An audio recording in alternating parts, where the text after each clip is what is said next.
Hey, good morning everyone. Here hiking today. It's a nice day. It's beautiful. It's not too hot yet. Trying to get out here early. As you can see, just trying to keep an eye out for rattlesnakes. Got my little buddy here with me. He's being a little obnoxious. So we're gonna try to work some energy out of him today. Speaking of energy, I want to talk a little bit about the energy balance theory when it comes to weight loss, fat loss. Many of you may know this. It is not uncommon, right? It's basically, in essence, calories in, calories out. Your ability to gain or lose weight is determined by the food you consume compared to your energy expenditure. Any energy expenditure at rest, a combination of being at rest, basic metabolic functioning to sustain you, sustain your weight, sustain life, plus your caloric expenditure, right? And so when your intake matches that, you maintain weight. When your food intake exceeds that, you gain weight. And when it's less than that, you lose weight. It's not a perfect system. I do believe it is a predominant theory, and I think it's a very valid theory, but it's not foolproof. Caloric estimations are not accurate all the time. And so when you're factoring in food labels and such, it's imperfect, right? Our bodies are not what's called a bomb calorimeter. We're not a lab. So sometimes you're estimating a certain food, you're tracking, you're weighing, whatever that may be.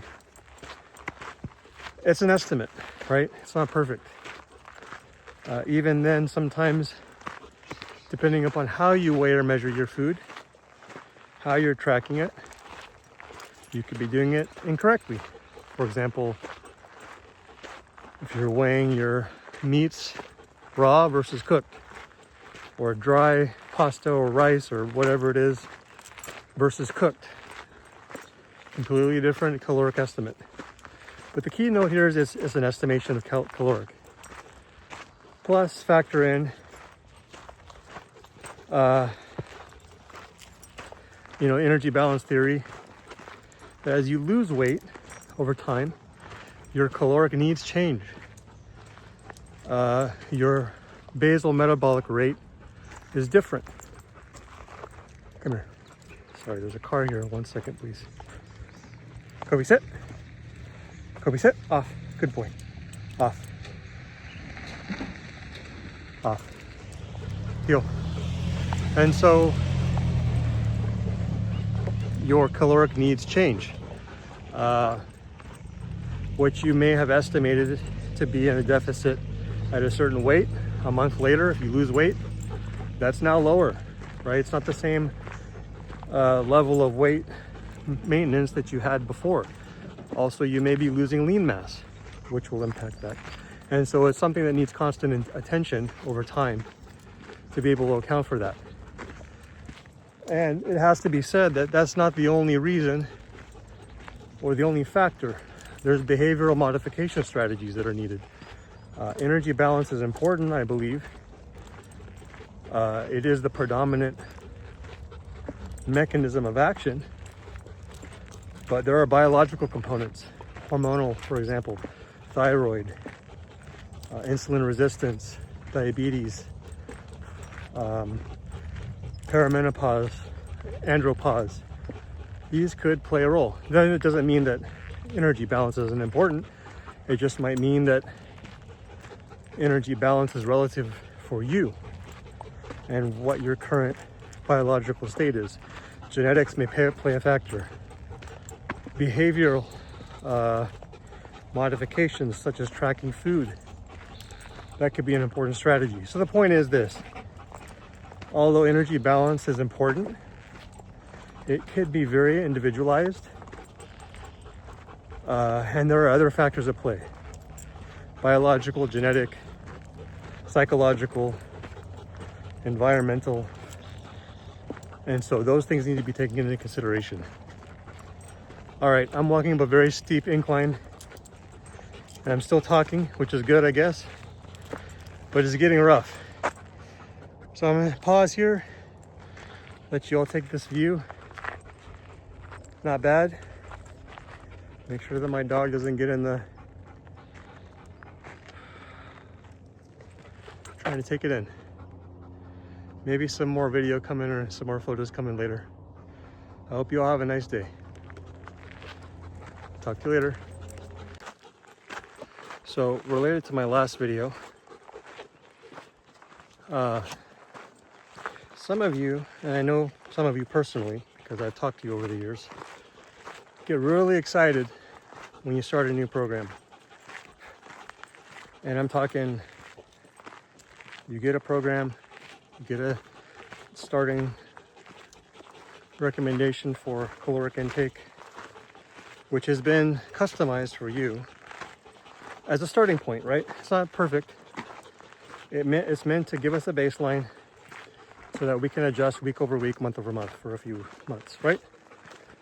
Well, when you get really excited, and that's good, excitement's a good thing, motivation is a good thing, and in 1 or 2 weeks, you take it upon yourself to add in an extra or a second day of cardio, or an extra day of cardio, or a second workout, and then decide on your own to cut calories by another 500 because you just can't be patient.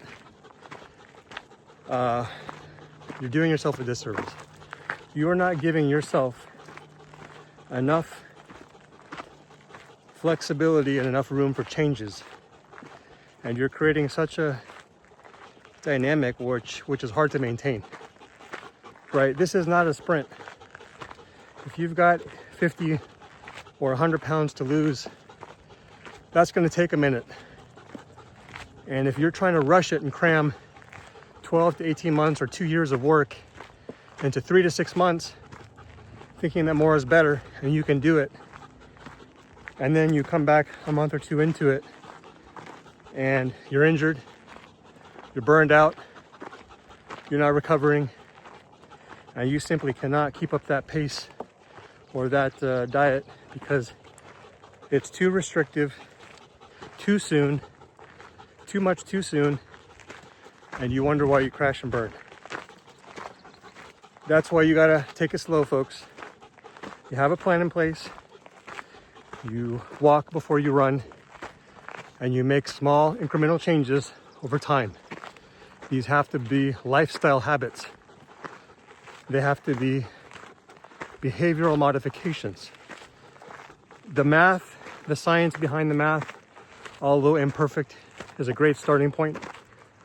It helps, and it's easier for a coach or for you to make adjustments when things are stalled or stuck if needed. But to try to rush it and cram the process, I don't see many people succeed at that long term and maintain that long term. So what ends up happening is, at some point, and I'm gonna pause here because again, steep incline, but look at that view. Not bad, folks. At some point, you're stuck. You're gonna stall. You're gonna get tired. You're gonna get fatigued. You're gonna get burned out.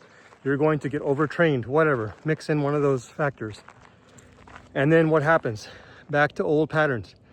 Back to old behaviors, back to your old weight or more, because now you've lost a ton of lean mass and you did not prepare yourself to return slowly to maintenance, which is an important strategy as well. So again, although I love, as a coach, as a trainer, as a researcher, I love and I believe in the importance of energy balance through a combination of food intake and exercise expenditure. That's great. It's a great starting point, but that's what it is, a starting point. It's an imperfect starting point, and it needs to be tracked and maintained and tweaked over time. There are behavioral modifications, there are biological mechanisms in place, individual biological mechanisms, genetic, and sometimes psychological.